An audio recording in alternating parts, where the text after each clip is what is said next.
By 1819, the United States sat perched at a fragile equilibrium. 11 free states, 11 slave states.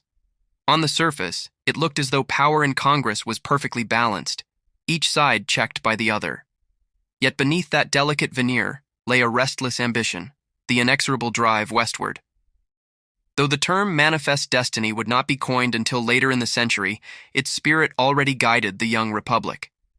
At that time, the United States comprised the original 13 states: Delaware, Pennsylvania, New Jersey, Georgia, Connecticut, Massachusetts, Maryland, South Carolina, New Hampshire, Virginia, New York, North Carolina, Rhode Island, along with Vermont, Kentucky, Tennessee, Ohio, Louisiana, Indiana, Mississippi, Illinois, and Alabama. But change was already underway. The Missouri Territory, acquired in the Louisiana Purchase, was advancing a bid for statehood. And during the same era, Maine pressed to detach from Massachusetts and become its own state. That posed a problem. Admitting Missouri as a slaveholding state would tilt the numerical balance unduly toward the South. To maintain parity, some in the House and Senate, Northerners in particular, insisted that if Missouri entered as a slave state, then a free state should be admitted simultaneously. Speaker Henry Clay proposed that Maine become a free state, while Missouri entered as a slave state. The debate dragged on through 1819 and into 1820. Finally, in 1820, the Senate amended the plan to include a geographic restriction. Future admissions of states north of the 36° 30' latitude line, the southern boundary of Missouri's territory, would be limited to free states. With that accommodation, Congress passed the legislation, and President James Monroe signed what became known as the Missouri Compromise. The formula of pairing one free state with one slave state, maintaining sectional parity, would hold for years. Yet growth would soon test this balance again. Arkansas entered as a slave state in 1836, Michigan joined as a free state in 1837, and Florida was admitted in 1845 as a slave state. The expectation then was that the next new admission would lean free. But when Texas sought annexation, it complicated the arrangement. Texas, having won independence from Mexico, asked to join the United States, its leaders demanding that it be admitted as a slave state. Initially, Washington hesitated. But under pressure, especially fears that Britain would undermine U.S. interests by allying with Texas, the American government relented. On December 29, 1845, Texas formally entered the Union as a slave state. But Texas was not a simple addition. It claimed broad swaths of land that overlapped with Mexican territory. President James K. Polk, an ardent expansionist and believer in manifest destiny, pushed forward. He directed envoy John Slidell to offer $30 million to Mexico in exchange for New Mexico, California, and the disputed lands. Mexico rebuffed the overture, refusing even to speak with Slidell. Polk, undeterred, ordered troops to the disputed borderlands, provoking a skirmish. Mexico fired first, giving Polk a casus belli.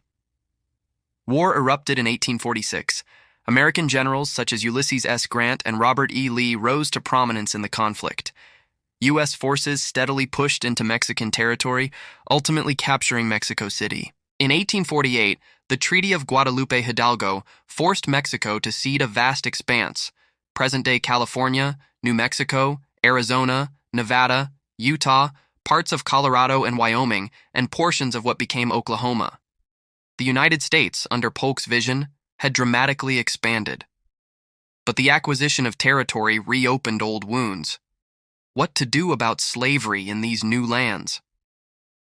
California, Wisconsin, and Iowa soon sought statehood. California's bid threatened to upset the balance. In 1850, Congress passed the Compromise of 1850. California would enter as a free state. The slave trade, but not slavery itself, would be abolished in Washington, D.C. A stricter fugitive slave law would be enforced, and the remaining territories acquired from Mexico would decide via popular sovereignty whether to permit slavery. This approach, allowing settlers to vote on slavery, fit initially. Minnesota became a state in 1858, Oregon in 1859. But trouble brewed when Senator Stephen A. Douglas proposed opening the vast Nebraska territory to decide the issue by popular vote. In doing so, he sought to repeal the geographic restrictions of the Missouri Compromise and divide the territory into Kansas and Nebraska, each allowed to choose its own status. The passage of the Kansas-Nebraska Act unleashed chaos. Pro- and anti-slavery settlers flooded into Kansas. Their goal, sway the upcoming vote. Violence erupted. The bloodshed of bleeding Kansas became a symbol of sectional strife. Perhaps 50 to 200 people died between 1855 and 1859. Underlying it all were corruption, intimidation, fraud, and vigilante action. Meanwhile, in Congress, tensions boiled over. Senator Charles Sumner delivered a blistering speech calling out pro-slavery senators, and Representative Preston Brooks retaliated by attacking Sumner with a cane on the Senate floor. Sumner's injuries kept him sidelined for years. Then came the Dred Scott decision in 1857. Dred Scott had been taken into free territories by his owner and later returned to Missouri. After his owner died, Scott sued for his freedom, making it as far as the U.S. Supreme Court.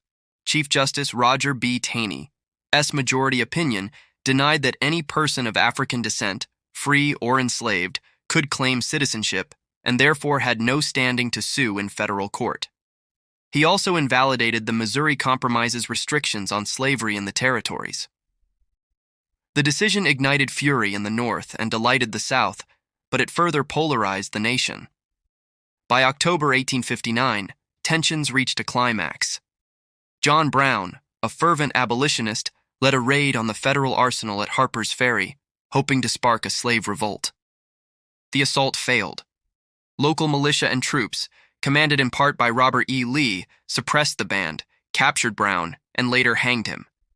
His dramatic action and martyrdom galvanized both abolitionists and slaveholders alike. The election of 1860 sealed the crisis. With Abraham Lincoln winning the presidency as a candidate of the new Republican Party, arguably the most irreconcilable with Southern interests, Southern states viewed the result as intolerable.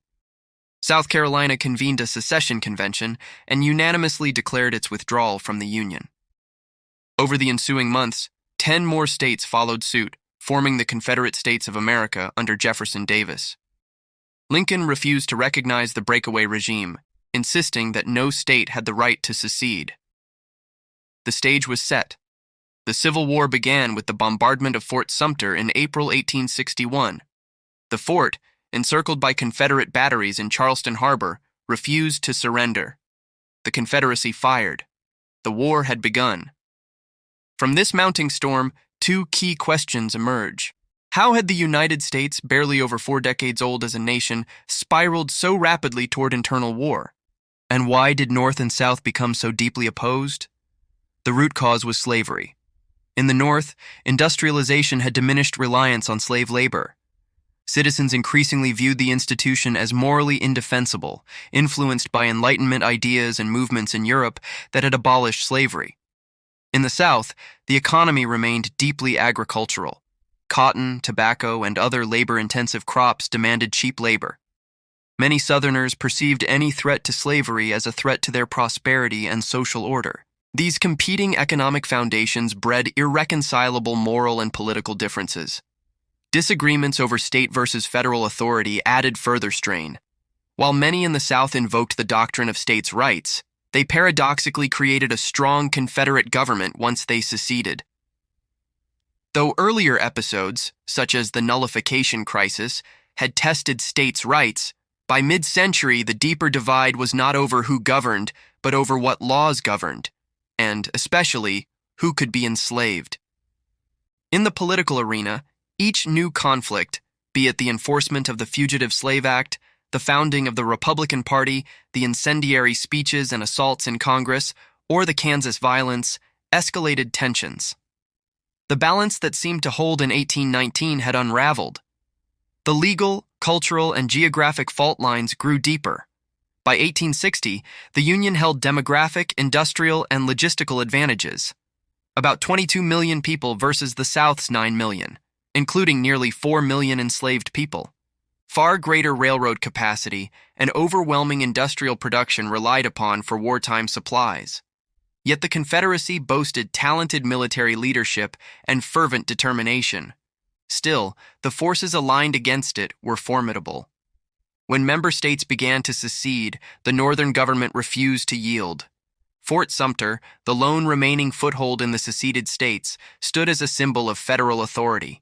Its resistance and subsequent bombardment marked the eruption of 4 years of war. In little more than 4 decades, the United States had transformed from a fragile 24-state union equidistant between free and slave to a continent-spanning nation torn apart by civil war.